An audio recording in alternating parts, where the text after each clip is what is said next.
एका वेगाने जाणाऱ्या ट्रकमधून अचानक पांढऱ्या रंगाच्या धातूचे शेकडो तुकडे रस्त्यावर पडत होते. अचानक एक व्यक्ती आपली बाईक रस्त्यावर थांबवून काहीतरीच वस्तू गोळा करत आहे.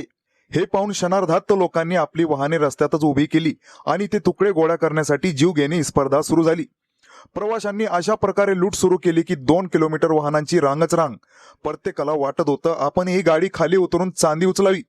एवढंच काय तर चांदीसाठी अनेकांनी रस्त्यावर मारहाण सुरू केली. बसमधल्या महिला सुद्धा खाली उतरून त्या पांढऱ्या रंगाच्या धातू वेचत होत्या. एकावर एक चढून लोक चांदी उचलण्यासाठी धडपड करत होते.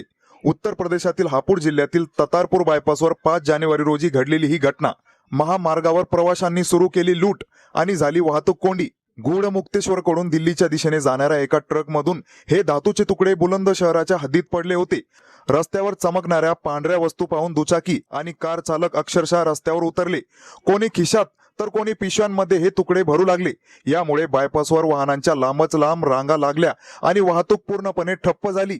चांदी मिळाल्याच्या आनंदाने अनेक प्रवाशांनी नियमांची पर्वा न करता महामार्गावर गोंधळ घातल्याचे समोर आले.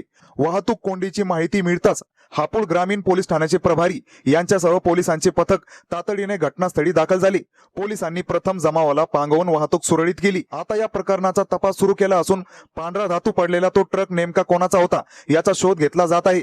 यासाठी महामार्गावरील विविध सीसीटीव्ही कॅमेऱ्यांचे फुटेज तपासले जात आहे. तो धातू चाचणीसाठी पाठवण्यात येणार असून लवकरच यामागील सत्य उघड होईल असे पोलिसांनी सांगितले.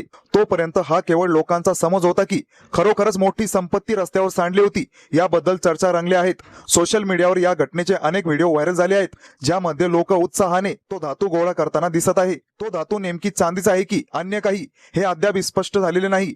या घटनेबद्दल तुमचं मत प्रतिक्रियाद्वारे व्यक्त करा. आपल्या मराठी चॅनलवर पहिल्यांदा व्हिजिट केलं असेल तर सबस्क्राईब नक्कीच करा.